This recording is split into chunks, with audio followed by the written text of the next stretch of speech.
Hello, everyone. Hello, there's George Foreman and his wife, Mary Joan Marterly. Now, why am I doing a post about them?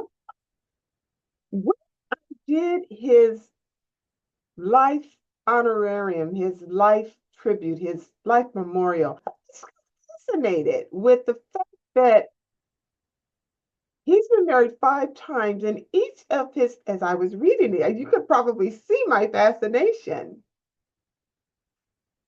Each of his four marriages before her was less than like 3 years. It was three, two, and then one. So it was going down. It was going downward. What made it work with them? I thought. I said, let's take a look. Who is she? Yeah, who is she that made it work?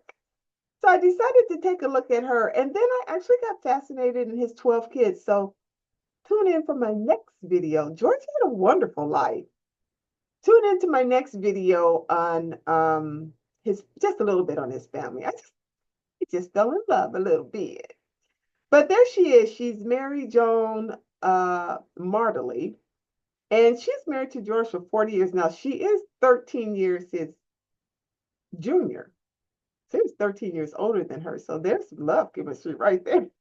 Fire and desire. There's fire and desire, but also she's a Taurus and he's a Capricorn. And we do know those two. Those two are 100%. That's like a perfect couple. So now, whether you follow horoscope or not, it is a perfect couple, and they did prove it because he was married before 4 times before, and none of it worked. And then here it is with her four. So whatever it's worth, she's a Taurus, he's a Capricorn. Let's see more about her. She now, I don't know. I don't know about this, Mary. She claimed she had not heard of George before meeting him in 1985. Now, girl, everybody knew George Foreman because by that time he was really like seriously, he was at the height of his career. So I don't know how you didn't think you knew him, but anyway, she claimed she didn't know him. And sorry about the sizing of this video of my piece, but I want to show them they're so nice together. Look at Capricorn and Taurus. Look at Capricorn and Taurus. So it's okay that I'm a little bit cut off. So I want you to see them. But she said she didn't know him. She's from the Caribbean. I don't care because by that time he had already had his fight with Muhammad Ali, the rumble and the jumble in Africa, and the whole world knew that. So how could you not know George Foreman? But nonetheless, she says in the People article that she didn't even know who he was. And she came from the Caribbean, and she was his kind of his support system. So she came at a time when he was down because he was battling a child custody, and she didn't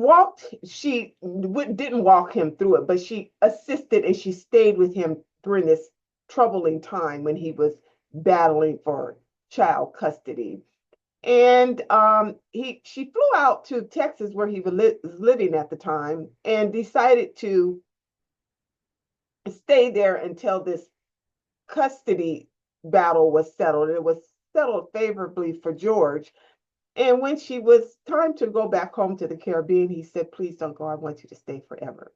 And she felt like, well, we had been dating for less than a year, and he had been divorced from his prior relationship for a short period of time. So she didn't feel that it was ready, but she didn't feel that she should say no.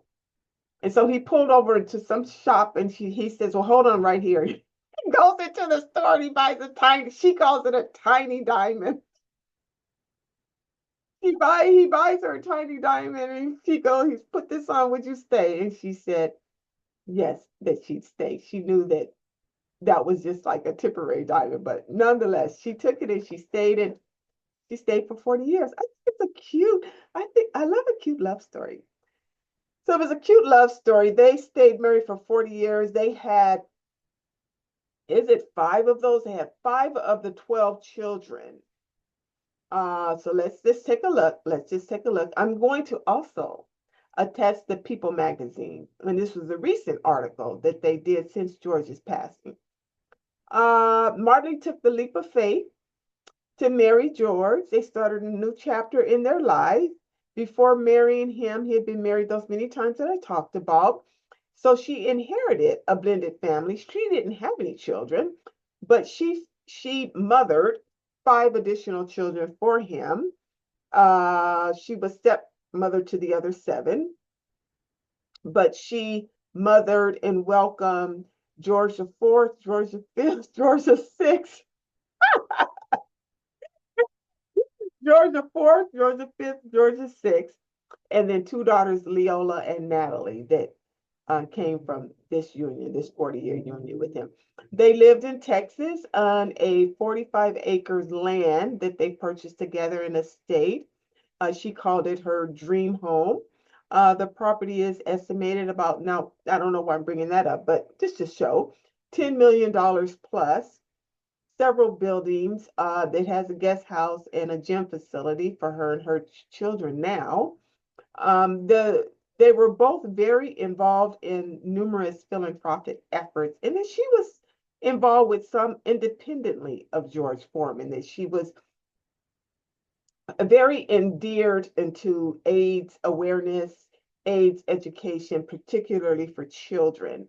And so she would travel from Houston, Texas, where they live, to St. Lucia, spreading vital information about AIDS in children, advocating for preventive measures.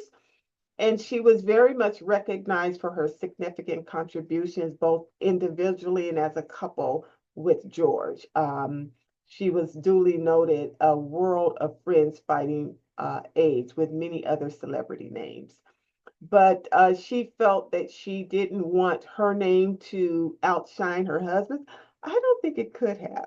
I really don't. He has such a wonderful resume. But she wanted to, it's been her choice to stand by her man. Now that's, I respect that fully.